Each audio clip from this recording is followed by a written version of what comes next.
จะโดนเสือน้ำมันนิดจะโดนเสือน้ำมันนิดจะโดนเสือน้ำมันนิดเลยว่าจังไหนจะแพ้พี่น้องว่าจังไหนที่มีอะไรบ้างเสือจะแพ้พี่น้องมีอะไรบ้าง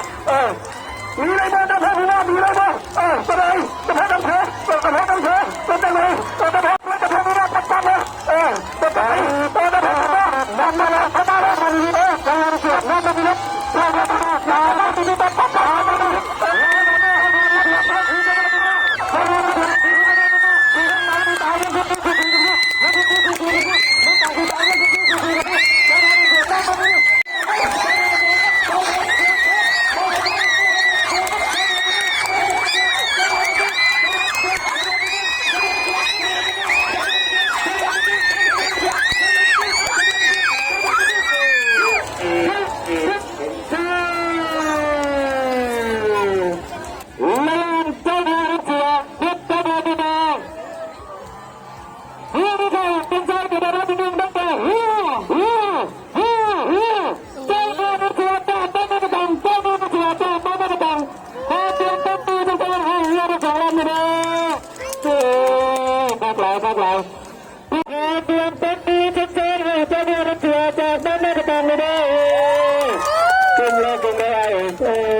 ดสุดยอดไม่ว่าจะเป็นอย่างเนาะเป็นกีฬามีเพื่อมีชนะมันเป็นกีฬาแห่งสายน้ำเป็นกีฬาหนึ่งแล้วก็เป็นหู้ข้อประเพณีครับแต่ในเรือที่สองนี่ได้ที่นี่หนึ่งที่สองไว้ก่อนนะแบบนี้เป็นกัน ผู้ต้องมากับแม่ ติดตามชมติดตามตัวซิ่งเอาขันเลยนะครับซิ่งที่หนึ่งก็คือเจ้าพ่อทำเสือกับเทพธิดาอะไรครับโอ้โหคู่นี้ก็คือในระหว่างเจ้าพ่อของพ่อกับ ดูเดือด เจ้าแม่ของพ่อนี่เป็นว่าไปสนามท่ากระตังเป็นทีมที่หนึ่งที่สองเนาะมาสนามแล้วก็ที่ขึ้นมาทีมที่สามที่สี่เป็นว่าเนาะของแซมได้เนาะแซมมีต้อง อ้าวและในตอนนี้กะฝนตกโอ้โหเป็นฮอปซิงแซมเป็นฝนตกลงมาเลยเนาะ ตุ๊ดค่ะทุกคน เอา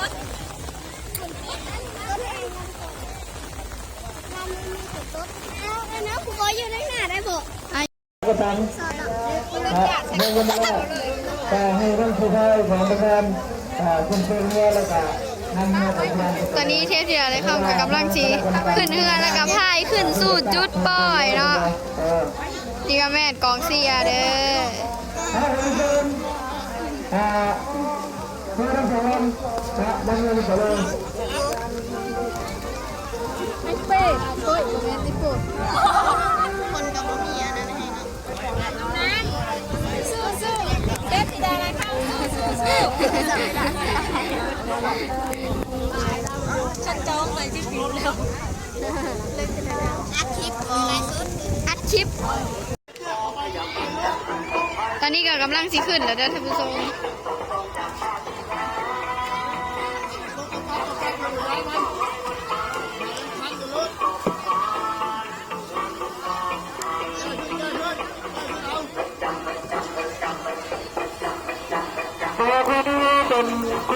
สู้ๆเด้อสิดาและคำ ระวังผู้สุดาเราทำ ออกมาแล้วออกมาแล้วทุกคน การศึกษาเราพูดคุยกันแต่ที่เราเราทำหน้าตานี้เราทำหน้าตานี้เราเพื่อตาไม่ใช่ตาไม่ใช่เพื่อตา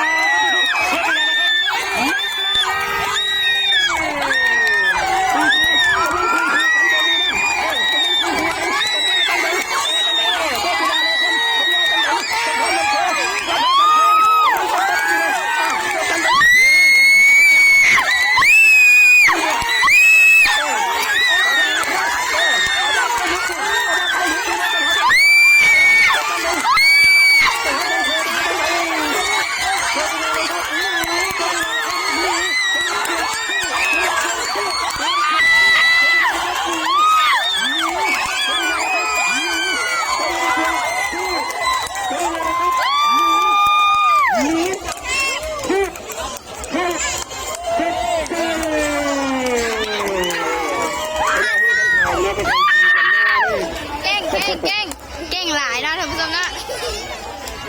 เก่งชุดชัก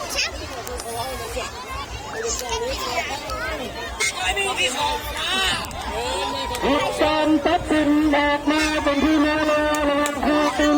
เรื่องไม่ได้เลยเรื่องที่นี้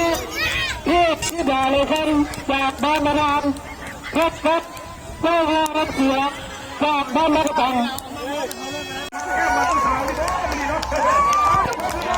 เจ้าพ่อผู้มอกับเจ้าแม่หงทองเนาะ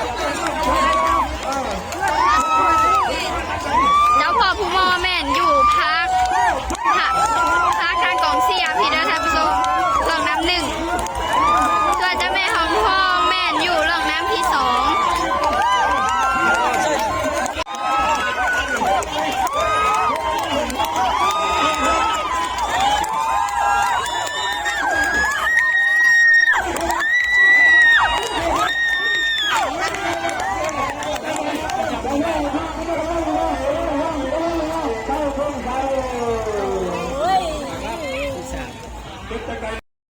รอบนี้กับแม่เทพธิดาได้คำกับเจ้าพ่อทำเสือเด้อท่านผู้ชมรอบนี้กับแม่รอบตัดสินเลยถามว่าเทพธิดาได้คำชนะกับได้รางวัลที่หนึ่งและทุกคนแต่ถ้าเจ้าพ่อทำเสือชนะก็คือได้มีรอบที่สามโอเคไปเดี๋ยวเราไปทับชมกันต่อเลยไปแล้ว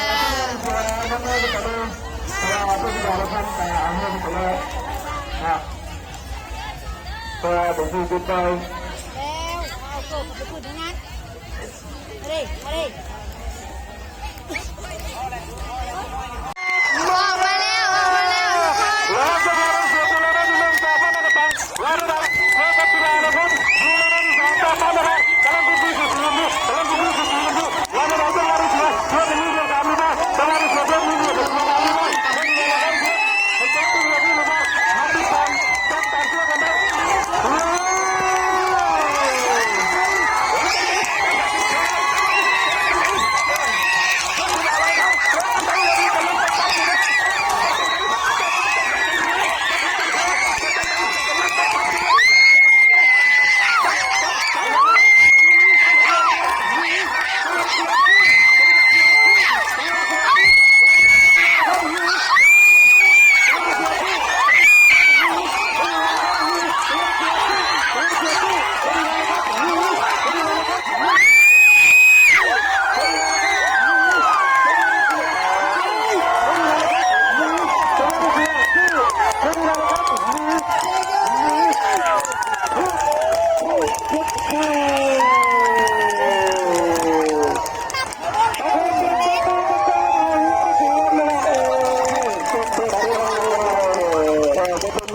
กีฬามีแพ้มีชนะ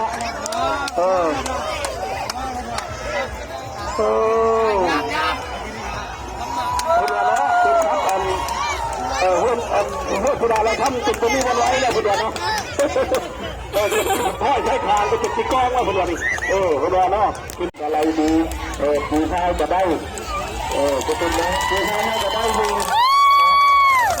อาจจะมีทุกอย่างอย่างสักอย่างแต่งานมาว่าจำไม่คุณต้องเอาเพราะว่าสนามมาเข้าให้แต่ปูแล้วปูนู่นเนาะปูมันอะไรมันอะไรดีจะได้แรงอยู่เนาะไปเอาโซ่จากรอบแม่ผมได้บอลลูกออกนี่เอาไปเพิ่มด้วยเมื่อนั้นแต่ละนั้นไปหัดจะพลาดคือไม่มีตีกันจะเป็นเพื่อนด้วยไอ้ทุกคนวันนี้เขาก็สิไปเบิ่งเขามอบขันนะอยู่ที่วงดนตรีคำเจริญสุข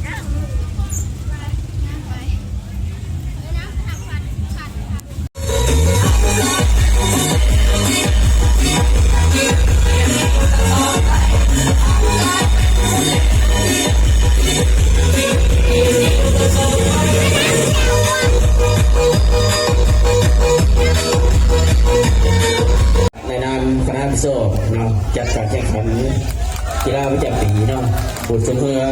ที่บ้านเบิร์นเนาะเมืองมาไซเขตขมวดเนาะประสานก็เดินกับเขาเฮียนเนาะทางคณะประจำเนาะทางทางกำมลพวกประจำเนาะคณะประจำพักเมืองเนาะในคณะกรรมการพักเมืองเนาะบรรดาท่านอำนาจการปกครองการจัดตั้งบ้านตลอดหอดสีพายเนาะบรรดาเค้กทั้งหมดทั้งยิงทั้งทรายเลยเนาะกระสันข้าพเจ้าเนาะขออนุญาตรายงานเนาะบทสรุปการจัดตั้งปฏิบัติเนาะการแข่งขันเพื่อช่วงประจำปี2025ที่บ้านเมืองอันดับที่1มีเพื่อเทพธิดาได้คำจากบ้านนาทานเนาะอันดับที่2เพื่อเจ้าพ่อถ้ำเสือบ้านนากระตังเนาะอันดับที่3เจ้าพ่อภูมอเนาะกาบ้านเบิร์นแถวนี่แหละเนาะทองเนาะกระสันเนาะขอเชิญเลยทั้งต่างหน้าทั้ง4ทีม4สีพายเนาะอันที่1เทพธิดาเลยคำเนาะขอเชิญเราเด้อหน้าเวทีเด้ออันดับที่2ในเมย์เจ้าพ่อถ้ำเสือเนาะนากระตังเนาะขออนุญาตเชิญเด้ออันดับที่3เจ้าพ่อภูมอเนาะถ้าได้ยินแล้วขอเชิญเด้ออันดับที่4เจ้าแม่หงทองเนาะเอาขอเชิญทั้ง4ทีมเนาะทั้ง4สีพายขออนุญาตเชิญแซมเอาเชิญทั้งหน้าทั้งเวทีเลยเด้อทั้งเวทีผมเป็นหน้าเวทีไหมว้าวแล้วเสียวได้นี่ เอาเชิญเด้อรางวัลที่4เด้อเจ้าแม่หงทองเนาะทางใดขออนุญาตเชิญเด้อ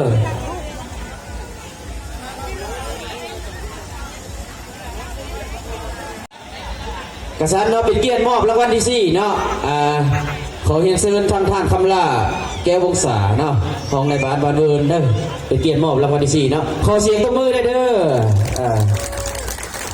รางวัลที่4นี่เป็นรางวัลสมเสยกับอะไรเนาะเงินสด500,000 กีบนะ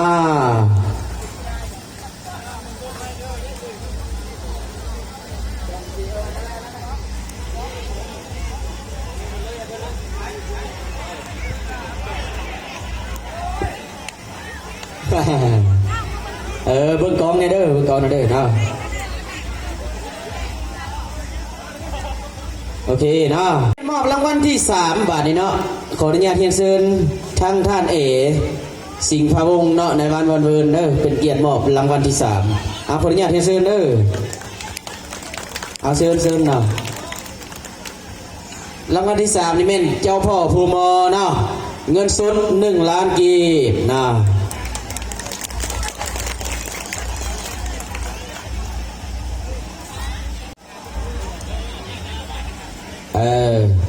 รางวัลที่3เนาะ1 ล้านกีบเอาจับมือแน่โอเคเอารางวัลที่2เนาะก็คือห้องชนะเลิศเนาะเป็นเกียรติมอบขอเชิญท่านนางสาธิตเนาะแท่งจันดาจ จ้าภาพเพิ่นเนาะอยู่ใส่เนาะโอ้พี่มาแล้วเจีย2 ล้านกีบพร้อมขันห้องชนะเลิศอีก1 หน่วยนะพี่เด้อขันอีกพร้อมขันพร้อมเลยจับทั้งขันเด้อมอบทั้งขันพร้อมเจ๊จับขันพร้อมเจ๊เจ๊ปัง ขันห้องชนะเลิศเด้อ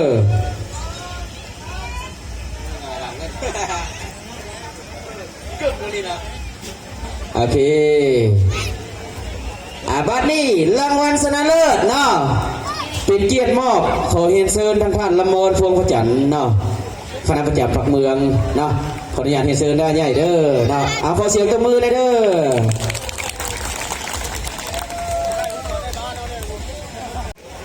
ออดใจรอได้จังหวดเด้อจังน้อยเนาะทางมหาไซแห้งห้าวและบาดทางพุ่นก็ได้แห้งจังหวดก้อนหมู่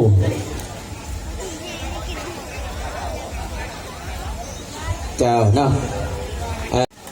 รางวัลชนะเลิศกีฬาประจำปี2025อยู่ที่วันเวิร์นเมืองมหาไซเท่านี้ที่1ได้แก่เทพธิดาได้ครับจากบ้านนาทานเงินสด3 ล้านกีบพร้อมขัน1 หน่วยนะ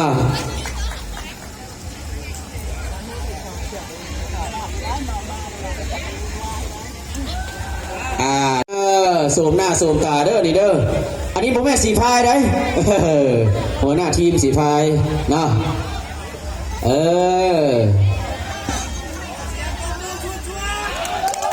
โอเคมาทางนี้ก่อนบ่านี่สิมอบรางวัลพิเศษอีกเนาะเพื่อสิมอบรางวัลพิเศษให้กรรมการนี่บ่านี่เกี่ยมเอานะโอเคเนาะมายืนพี่ก้อนเอาเนาะกระสันรอบสุดท้ายจิตจับใจทางท่านละมนเนาะคณะประจำเพิ่นมีเงินสดจำนวนทั้งหมดที่กันอยู่ในนี่ก็1.5 ล้านเนาะสิมอบให้เซมนี่300,000 กีบสิมอบให้เซมนี่500,000 กีบเนาะเซมเด้อแล้วก็ห้องเซมคือเจ้าพ่อทับเสือนี่400,000เนาะเจ้าพ่อภูมอให้เพิ่นมอบเลยเด้อมอบตื้นพิเศษเนาะนี่เนาะเซมนี่500,000 กีบเด้อนะเอามอบให้ห้องเซมอีกเจ้าพ่อ400,000ยักขึ้นมาล่ะเลยพิเศษเนื้อการนำคันเมืองได้เด้อ400,000เนาะพิเศษที่3เจ้าพ่อผู้มอนี่300,000 กีบบ้าบ่พอสัมปชัญญะเนาะ300,000เนาะเอาที่4เจ้าแม่หงทองกับ300,000 กีบเนาะ300,000ยาวเนาะเอาขอเชิญผู้ที่ทำรางวัลกับลงพักผ่อนก่อนก็ได้เนาะถ่ายรูปร่วมกันป่ะถ่ายรูปร่วมกันเด้อเนาะถ่ายรูปร่วมกัน